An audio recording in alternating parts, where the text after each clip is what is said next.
तो चलिए जान लेते हैं अपन लोग 31 अक्टूबर 2025 की करंट अफेयर्स जो भारत की सभी एग्जाम के लिए महत्वपूर्ण है। भारत की MPPSC, railway, UPSC, SSC, MTS, MP police सभी के लिए करंट अफेयर्स बहुत महत्वपूर्ण होती है। तो डेली क्विज करंट अफेयर्स से जुड़ने के लिए हमारे यूपीएससी ज्ञान जी के चैनल को सब्सक्राइब कीजिए और हमारे चैनल को सब्सक्राइब कीजिए ताकि हमारे द्वारा दी जाने वाली नोटिफिकेशन आप तक सबसे पहले पहुंच सके। तो 31 अक्टूबर की करंट अफेयर्स को लेकर आए हाजिर हैं। तो चलिए आज के इन क्वेश्चनों को स्टार्ट करते हैं। तो हम कौन कौन से क्वेश्चनों पर डिस्कशन करेंगे देख लेते हैं। सबसे पहला क्वेश्चन है कि मुख्यमंत्री तीर्थ योजना का दूसरा फेज किस राज्य में शुरू किया गया था। मतलब कि मुख्यमंत्री एक तीर्थ योजना चलाई जा रही है तो उसका दूसरा पेज, पहला पेज भी किसी राज्य में शुरू किया, किस राज्य में शुरू किया गया है तो इसके बारे में देखेंगे। दूसरा क्वेश्चन है भारत के सबसे भारी कम्युनिकेशन सैटेलाइट CMS-3 को कहाँ से लॉन्च किया जाएगा। जो अभी सैटेलाइट CMS-3 को लॉन्च किया जाना है कहाँ से किया जाएगा। तीसरा क्वेश्चन है सुजीत कलकल ने अंडर 23 वर्ल्ड रेसलिंग चैंपियनशिप में कौन सा पदक जीता है। चौथा है परमाणु विज्ञान होमी जहांगीर भाभा की 116वीं जयंती कब मनाई गई। पांचवा question global fire power index 2025 में भारत को कौन सा स्थान दिया गया। छठा क्वेश्चन है फाइंडिंग होम अगेन नामक किताब निम्न में से किसके द्वारा लिखी गई। सातवां क्वेश्चन कल्याण सिंह नगर नामक 76वां जिला किस राज्य में बनाया गया। आठवां question world food prize foundation द्वारा किसे top agri food pioneer award से सम्मानित किया गया। और नौवां क्वेश्चन है कि दुनिया के सबसे वृद्ध राष्ट्रपति के रूप में पॉल बिया को देश का राष्ट्रपति नियुक्त किया गया था। तो इसके बारे में जानेंगे और हमसे जुड़ने के लिए आप लोगों का सबका धन्यवाद। हमसे जुड़िएगा और हमारे इस वीडियो को पूरा देखिएगा लास्ट, तभी आप लोगों को इस समझ में आएगा। क्योंकि सारे बच्चे करते हैं कि थोड़ा सा देखते हैं और बस चले जाते हैं, तो आप लोगों को इसका कोई फ़ायदा नहीं होगा, ना ही आप लोग क्वेश्चन फिर बनेंगे। डेली करंट अफेयर्स पढ़ने से देखो साल भर की करंट अफेयर्स में से ही क्वेश्चन, 3-4 महीने की करंट अफेयर्स में से ही पेपर में पूछे जाते हैं, तो इन्हीं क्वेश्चनों में से आती है। तो आप लोग इस क्वेश्चनों को छोड़िएगा।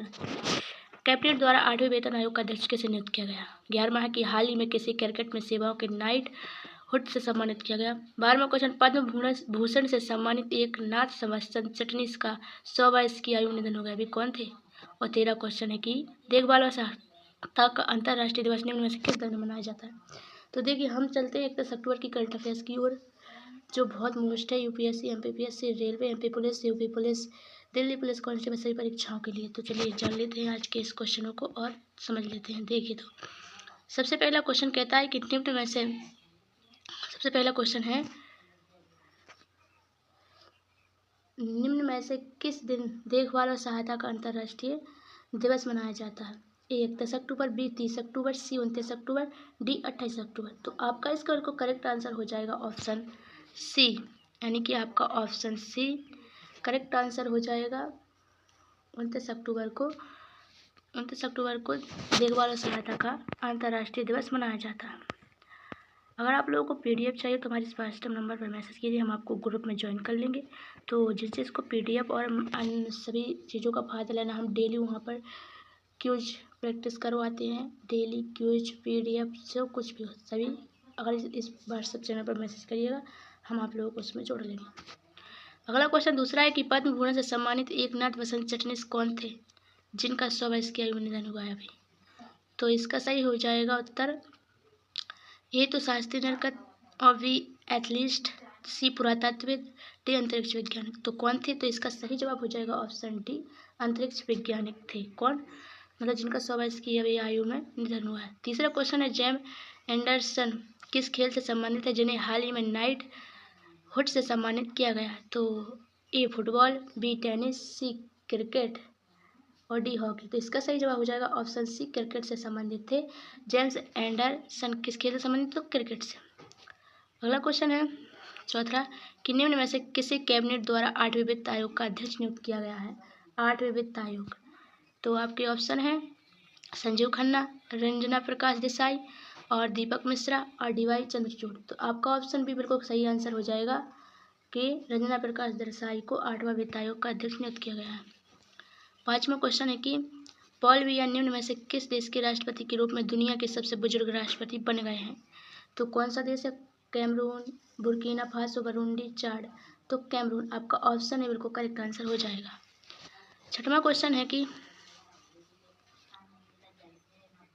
निम्न में से किसे वर्ल्ड फूड प्राइज फाउंडेशन द्वारा top agri food pioneer award से सम्मानित किया गया? अजय चौहान को, आशीष मित्तल को, प्रशांत माहेश्वरी, संजीव कपूर। तो आपका सही जवाब हो जाएगा ऑप्शन डी, संजीव कपूर को वर्ल्ड फूड प्राइज फाउंडेशन द्वारा top agri food pioneer award से सम्मानित किया गया 2025 में।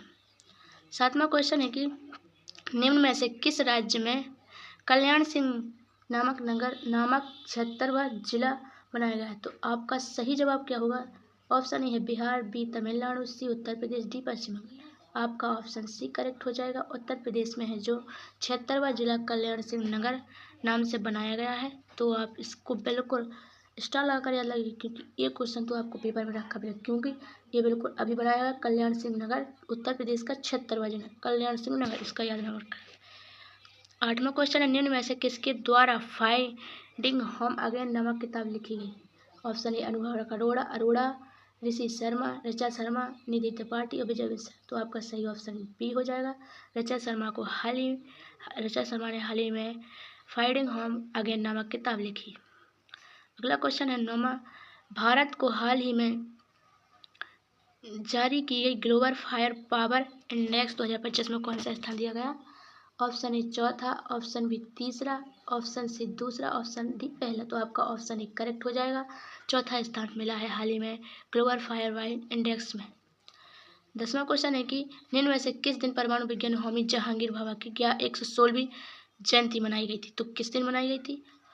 ए 27 अक्टूबर, बी 28 अक्टूबर, सी 29, डी 30 अक्टूबर। तो अभी 30 अक्टूबर को हाल ही में